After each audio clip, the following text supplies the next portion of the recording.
ایک شخص تھا عمر بن عبد ود، 90 سال کا بوڑھا، حضرت علی گھوڑے پہ بیٹھے نکلے اور جب اس کے سامنے گئے تو جا کے کہنے لگا میرا پتہ ہے۔ حضرت علی فرمانے لگے تو اپنا چھوڑ، میرا پتہ ہے تجھے؟ اتنا سخت پاگل ہوا غصے میں کہ اس نے اپنے گھوڑے کے پیر کاٹ ڈالے۔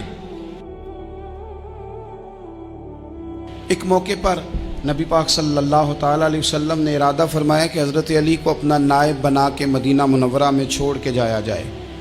محبوب کریم علیہ السلام جب بھی تشریف لے جاتے تھے تو کسی ایک کو نائب بنا کر مدینہ منورہ میں چھوڑ جاتے۔